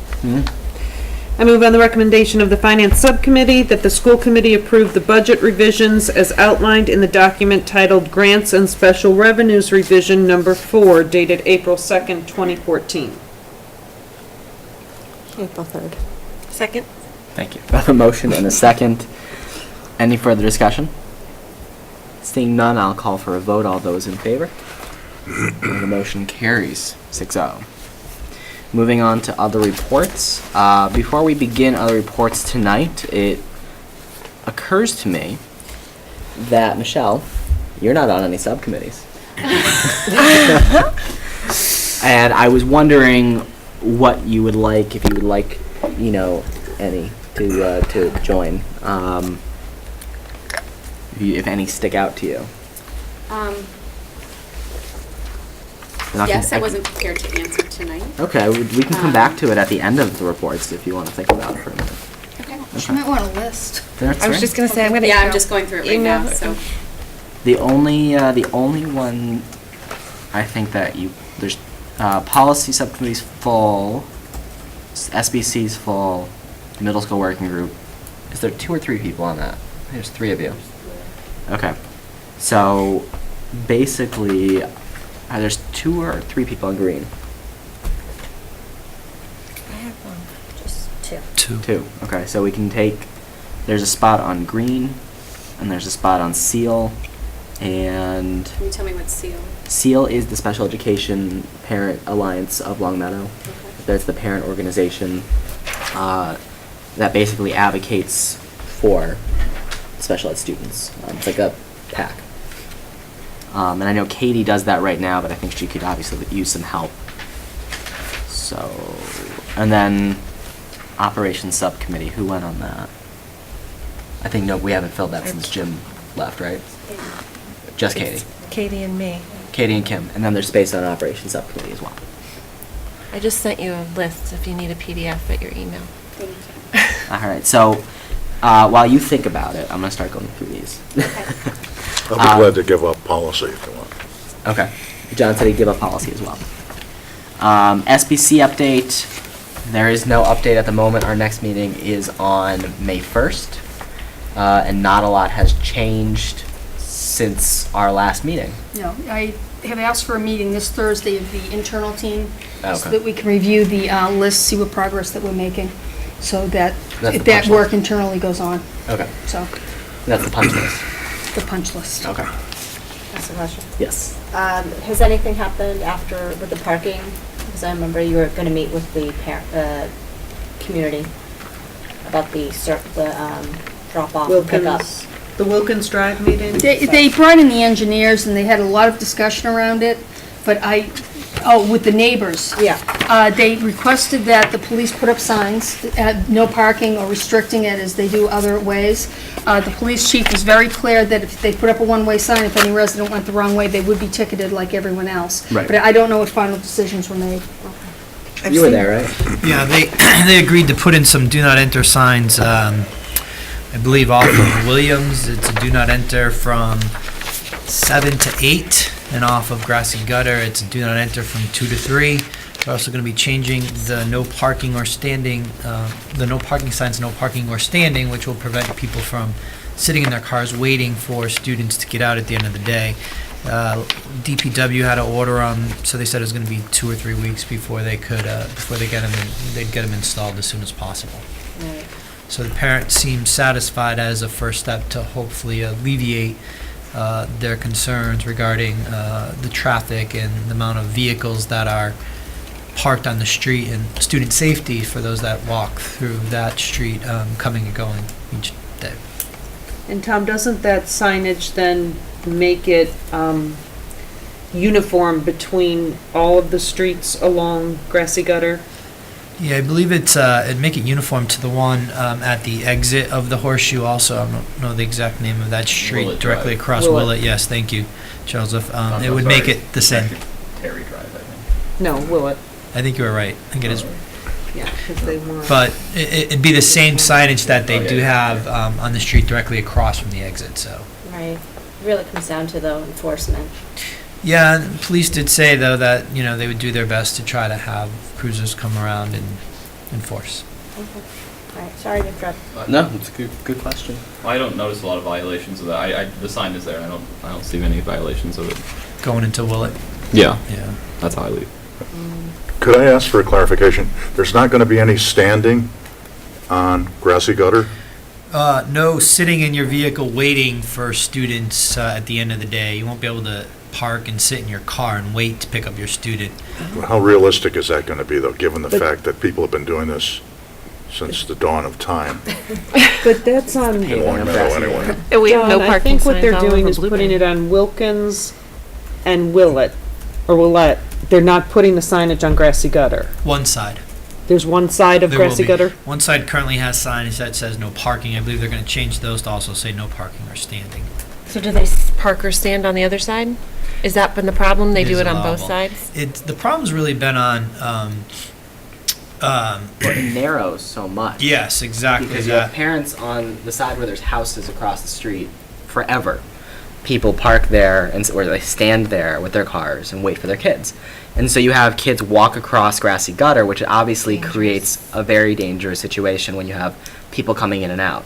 Alternatively, you have parents that park along the high school side of Grassy Gutter. And so when you have that occurring, and you have on one side parents standing here and on one side parents standing here, plus through the Horseshoe, there's a very narrow road and then a lot of moving traffic. So it's been caustic and messy for years. But obviously with the new building and there being a different flow of traffic out of that Horseshoe, in that it empties in a different area, it's become a little bit more difficult to manage. It's also used as a cut-through for traffic for people who want to get off Grassy Gutter. Right.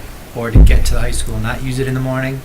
They'll use it as a cut-through, Wilkins Drive, to right. get to the entrance without having to get onto Grassy Gutter. So And yeah.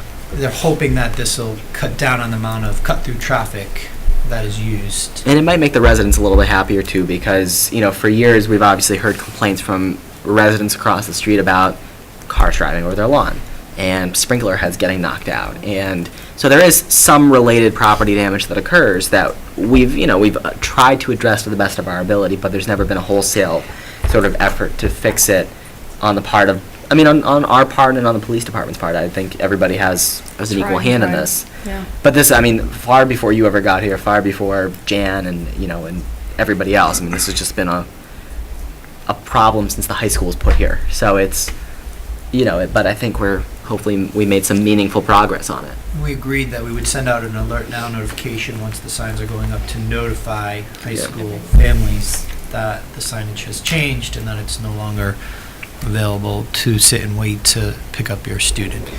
It was really concerned about student safety. Kids walking was really their main concern. Sounds not safety. So Wilkin, so in the morning, like during drop-off time, Wilkin Drive is going to be do not enter, like to go in, like towards the high school. Coming off of William Street, you can't turn into Wilkins to come and cut through. Okay, so you You'll be can't. able It's to not like turn the off of actual- it onto Grassy Gutter. You won't be able to enter in Okay. off of William Street. And then in the afternoon leaving, you won't be able to turn into Wilkins off of Grassy Gutter. Just like you can't go into Willett Right. after school. Yeah, I think just because I live very close to the high school, so I do this every day. I think that the morning issue is a lot. It's a lot more dangerous in the morning at the entrance. I think the signs on Willett has actually been really effective. Very few people go straight across. Right. So the problem I notice is in the morning, like there's the line coming in from like Bliss, thank you, and then the side coming in from Williams, and I see more people cutting through that way. But also, like you said, it's very, very congested with cars and students on both sides after school. And last year, obviously, during the construction piece of this, we did have an issue with a student who was injured crossing the road. Luckily, not severely at all.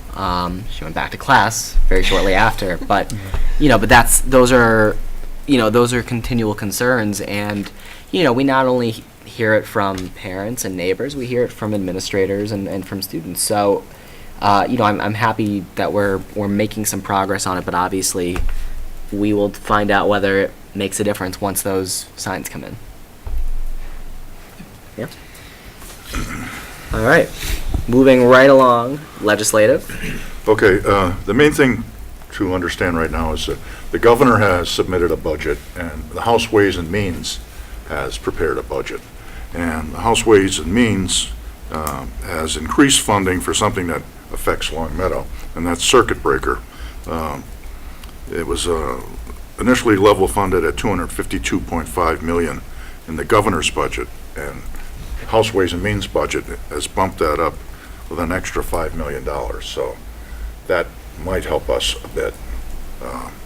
And that's circuit breaker, and shorthand for that is it's the formula they use for allocating revenue for special education among the various localities, in a nutshell. Is it just special education? Yeah. Yes. And it's above a certain amount, so we have to spend like $40,000 now. We get reimbursed a certain percentage above that. So if it's an $80,000 out of district placement, we may get, like, what's the reimbursement been? 70%? 75% of that additional $40,000. Is life skills reducing the impact on that? Yes. Significantly. It might be worthwhile to invite a state representative for our district, State Representative Ryan Ash, to one of our meetings. To ask him where he stands on the difference between the governor's budget and the speaker's budget. He has historically tended to support the speaker. So that has its pluses, but it also has its negatives. I would be very I'd like happy to know where to he invite stands on some of these revenue questions. I would be happy to invite Representative Ash to either our next meeting or the meeting after, whatever his schedule allows. And possibly Senator Condaris. Yeah. Absolutely. Well, there's a race on for that seat. She's vacating it, but I think she'd be interested in hearing where we're coming from. Absolutely. Thank you. All right, green team. Okay. A lot of good stuff. Okay. We met, and we are in talks with Kurt Freeman, who is an engineer and who lives in town and is very helpful, trying to help us lower the costs for the pool. He's been meeting frequently with Tom. Let's see, we had a shredding event at Glenbrook this weekend from 12 to 3, and that was with a conjunction with Allied Waste, who helped fund the shredding event. It was very successful. Let's see. We also want to do a pilot to use clear bags in the cafeterias in all the schools to see, and also, I mean, it would be great at the whole school, because then you can see what is getting thrown away in case paper is accidentally getting thrown away. And we just have to find, I guess it's maybe a teeny bit little more expensive, but we figured that if you use clear bags, you can see what's going in, then there won't be a lot of people, throwing away full cans of sodas and bottles and things like that. So we really would like to purchase clear bags from now on. And we also have a shredding event at Williams on June 7th that we'll be advertising. Very cool. Was Green Team behind the high school? We recently switched from plastic to or from foam to plastic. What are they called, trays? That's correct. Is all those gone? We have a brand new dishwasher, so we needed to get rid of styrofoam, which was costing us a lot of money in trash fees. And so getting rid of those and buying the trays has definitely lowered that cost. Yeah. And we also were going to have a group called ACE come to the school this past week, but I guess there was a conflict, so we'll see maybe if they can come back again. What were they gonna do? It's about climate change. Yeah. And that was through the community service learning group. Sorry? Solar panels. Oh, right. And also, so many notes. Also, we are looking into, because we really think it's a great idea to have solar panels on our flat roof, which will save us tons of money in electricity costs, which are going up every year. And we know that a lot of solar panel companies have been going around town promoting their companies. So we're looking into hooking up with maybe one of them and seeing where it takes us.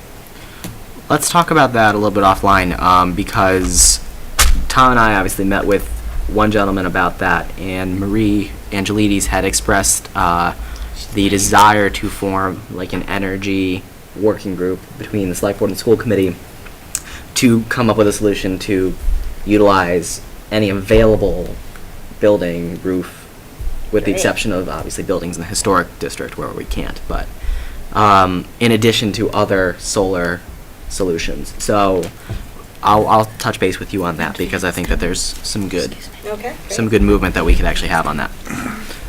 Joseph. And offline, I actually work for a solar company. If you bid. What? You have to bid on that one. No, I know, but like if you want any consulting Information? Yeah, information. Absolutely. You work for one? What don't you do? I'm a associate for a company we put solar panels on roofs in Long Meadow. And Michael, are you associated with a solar company? I worked for a recycling company. A recycling company? Yes, but we were brokers of recycled material. Okay. So. Well, if we're going to go anywhere with this, and I hope we do, I'm very much in favor of this, I think we should put out a request for proposals. Yeah. And let all of the solar people get in on, that we're interested, and then make their case for whatever arrangements they have. Because some have very user-friendly arrangements, and then others that kind of benefit the installer rather than the user. Us. And what we're trying to do is live in a green way, but also we want to reduce our electricity bill. Absolutely. As much as possible. Yeah, I support that. Obviously before we do it, we throw out an RFP for responses. I think we might be able to leverage both school and town buildings, as well as, I know Mark Gold worked on the landfill property a few years back. I mean, I think that if we do an RFP, we can really try to, do it all at once and figure out a larger savings. So, like I said, Marie Angelides was interested in pursuing this avenue, and I think that we, should absolutely engage them, if there's will. I know I can say at the very least we'll probably be meeting with Marie. I don't know about anybody else, but she seemed very interested. Did we ever answer the question of if we did end up doing that, if the revenue would belong to the town or the school? We gotta work it out. That's a longer conversation, Joseph. Op sub. Could put solar panels on the water tower. It's the highest point. That'll be a compromise position. How about turbine? You can do a wind turbine. There you go. Or a wind. Let's just Saying that for months.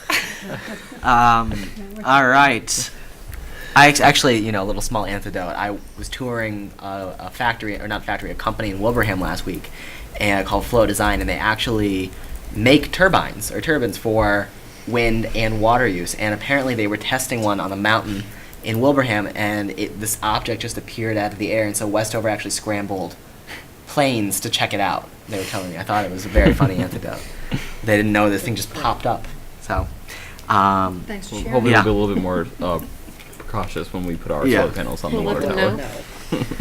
So, operations sub, Katie's not here. I'm assuming that nothing's happening. We haven't had a meeting since I've joined the school committee. Okay. And that's okay, because there's not always a lot of things for ops sub to be doing. And seal, I know Katie's not here. I don't know when their next meeting is. Collaborative? Yes. The Lower Pioneer Valley Educational Collaborative is going to choose its new director, executive director, more than likely at tomorrow's meeting. And that'll be a meeting of all of the collaborative directors. And we're interviewing 3 final panelists, and we hope to have a decision by the end of the day. That's to take over from Ann McKenzie, who's moving on to be a superintendent in Hadley. We're going to miss her. So I'll let you know. Thank you.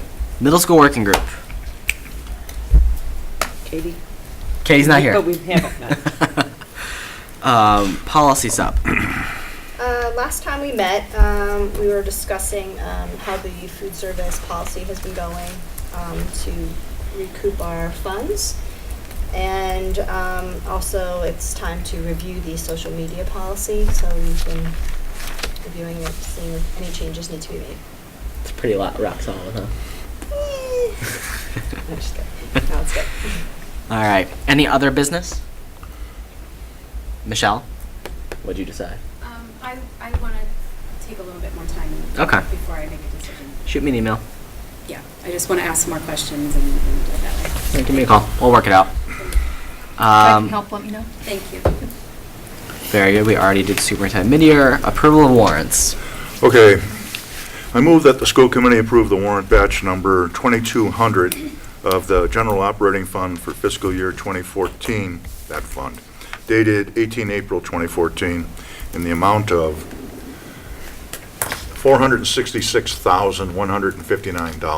$466,159.53. Second. I have a motion and a second. Any further discussion? Seeing none, we'll call for a vote. All those in favor? And the motion carries. There's another one. Okay, I move that the school committee approve the warrant batch number 2201 of the school lunch fund fiscal year 2014, dated 18 April 2014, in the amount of $61,054.97. Second. I have a motion and a second. All those in favor? And the motion carries. That's it, Mr. Chairman. Thank you, John. And just in case everybody was wondering, Diane already submitted her suggestion for the recipe I should make, and it was buffalo chicken dip. Ooh, a chicken buffalo thing? I asked her to send along the recipe. Go school department. Go school department. And we would appreciate, perhaps bringing it to the next meeting. I don't know if or- it'll- So we can judge. So we can judge. I don't know if it'll keep, but No, you can Not make the- another not the batch. same. You could make more if you're going to become We a want stale stuff. We specialist. want Leave fresh it out stuff. on the counter. All right. Moving right along to the Would do that. approval of minutes. I have a motion on the minutes from the March 24th, 2014 school committee meeting. I move that the school committee approve the minutes of the March 24th, 2014 school committee meeting as presented. Second. A motion and a second. Any further discussion, any corrections? Seeing none, I will call for a vote. All those in favor? And the motion carries 6-0. Okay. All set? All set. Perfect. And there's no other business planned for this meeting. I'll entertain a motion to adjourn. So moved. Second. A motion and a second. All those in favor? And the motion carries. Thanks so much for joining us. We'll be back on the 28th. For everybody out there, have a wonderful April vacation. And we will see you next time. Thank you. You too.